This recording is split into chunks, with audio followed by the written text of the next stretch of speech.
Hello everyone and welcome back to my channel. In today's video I'm going to take a look at the Focusrite Scarlett 18i20 4th generation and also at the OctoPre Dynamic. I'm currently running my setup through a Scarlett 18i20 3rd generation with a normal OctoPre, and also because the OctoPre Dynamic gives me more digital outputs, I decided to update my setup. I'm gonna do a quick unboxing of both of them, take a look what's inside, compare them with the 3rd generation and the classic OctoPre, see what the differences are, and then we're gonna test them. Here I have the Scarlett. I'm gonna quickly open it.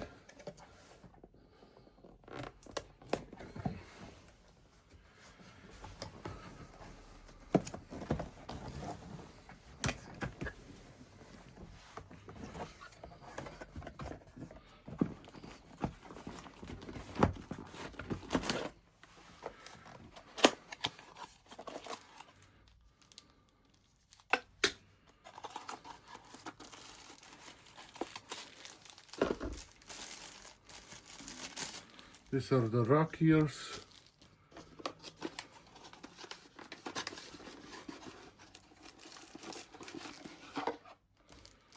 Both of the electric and USB-C cable.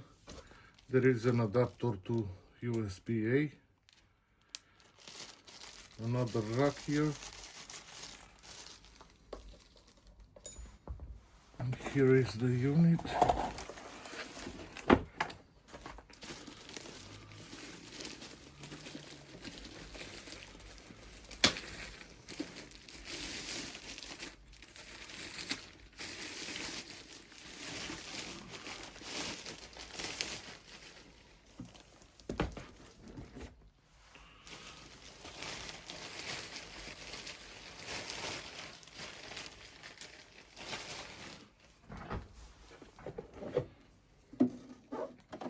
The unit looks very different from the 3rd generation.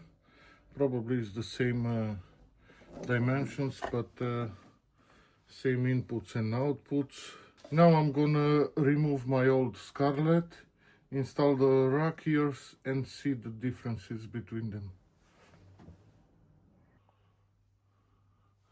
Now here we have both of the units. They are the same size. I'm gonna quickly install the rack ears. On my old Scarlett they are already installed. We just need to remove this protective row.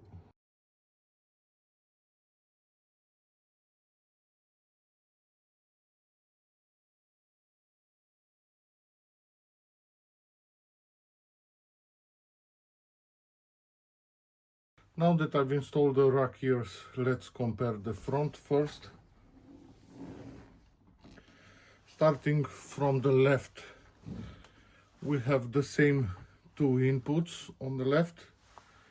We have on the new Scarlett, we have only one volume knob for all the other 8 inputs. We have some additional setup like air, auto, safe, link. Then we have some additional settings like output. I don't know what that is yet. We have the output main volume, should be this one.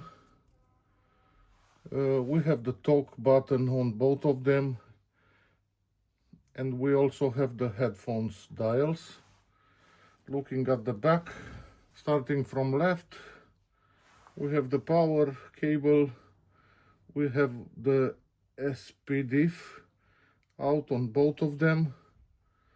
We have the optical out, which is a big difference because on the old Scarlett only one device can be plugged in, but the new Scarlett can be extended up to 2 units. We have the MIDI, the USB, which I assume on the new one is here, yes. And then we have the outputs and inputs, which are roughly the same. Now I'm gonna unbox and compare the OctoPre Dynamic and OctoPre, and then I'm gonna install them and test them.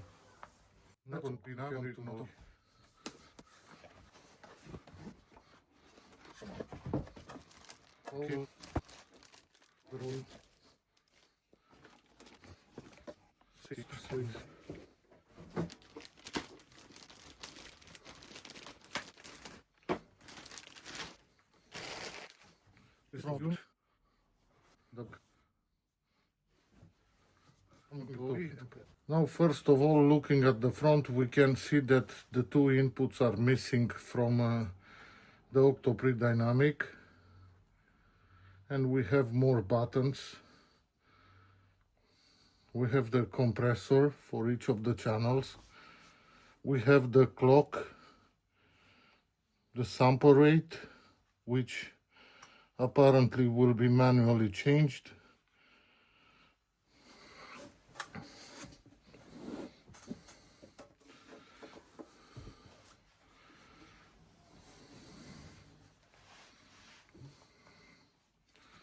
The back has also the ADAT in, which gives you the opportunity to have the digital outputs. The rest is the same, except the two inputs missing from the front are located at the back. Now I'm gonna install them and see how they work. Now here are the units installed. They are not patched into the patch bay yet, but I will do this in a further video. I just want to show you now that I have all the inputs and outputs. Here is my Logic Pro screen. I have 26 inputs and should be the same with outputs. And also if I open Pro Tools,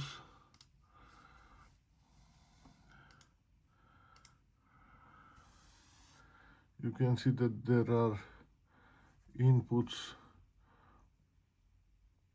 1 to 8, then digital 1 to 16, and outputs 26 outputs. If you like the video, please like and subscribe. If you have any comments, don't hesitate to post them. Thank you for watching and see you soon.